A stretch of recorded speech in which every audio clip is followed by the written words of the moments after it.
All right, another story about the first Rebbe of Chabad and his imprisonment. The first Rebbe of Chabad, when he was put into prison, as I told you yesterday, he sat there for 53 days, and in the course of time, they realized little by little that he was a very holy person. And like I told you before, that he knew exactly what time of day it was, and that he was able to have a tremendous impression on everyone that came by. So there's another story, and that is that it was prepared for him, I think there's 22 questions about his philosophy.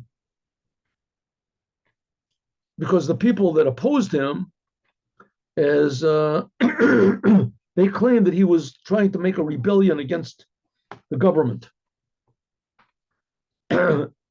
And you could see it in his philosophy. So they asked him 22 questions about his philosophy. What he thinks about this, what he thinks about that.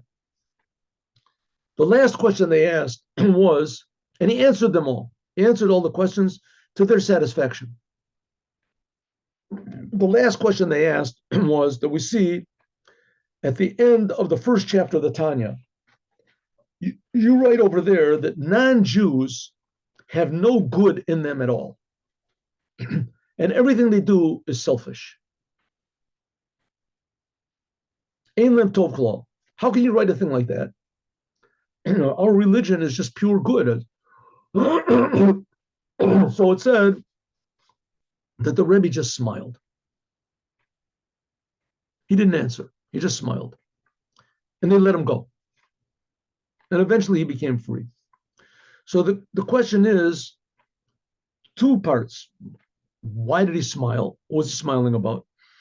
And why did they let him go?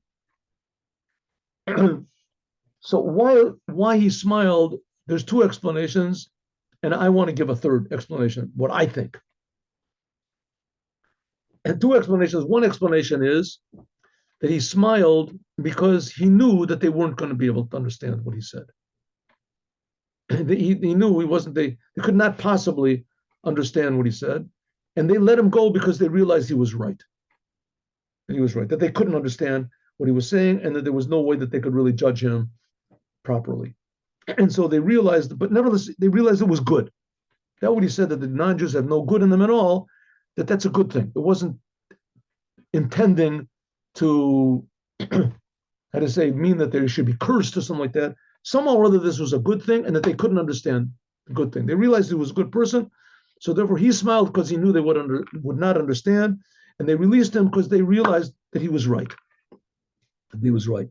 That what he wanted was something good, and that the explanation number one. Explanation number two, he smiled because he knew that they were going to kill him.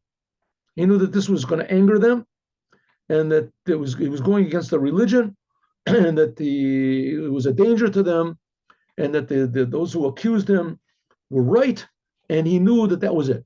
That there was no explanation that he could possibly give them, and that they were right, and that he was dying for the truth.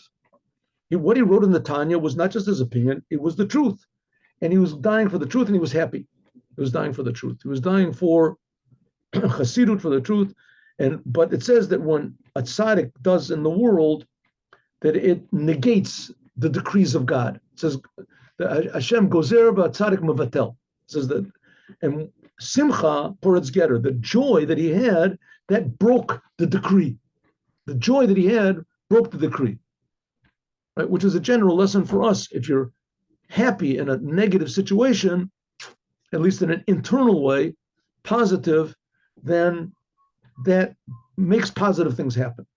And especially with a tzaddik. So because he was positive and he knew he was going to die, he was happy to die for the sake of the truth, as his happiness broke the decree, and they, not understandably, they let him go.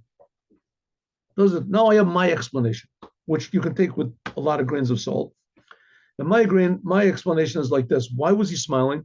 Because they said in the end of the first chapter of the Tanya, it says, so he realized that they were reading the Tanya.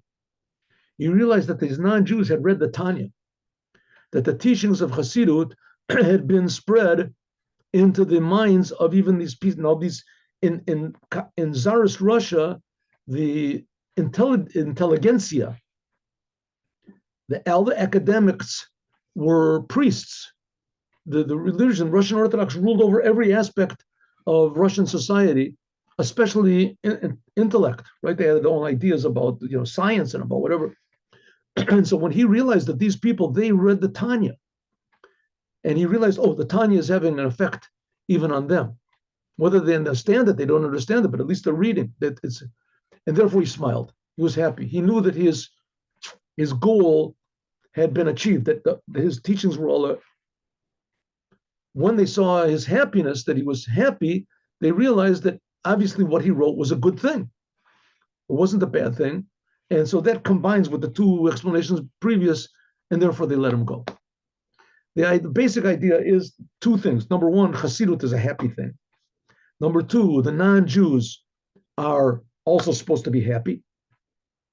And that even though it's very difficult for them to accept, but when we express our happiness and our truth to be Jews, and we're not afraid of anything in the world except for the truth,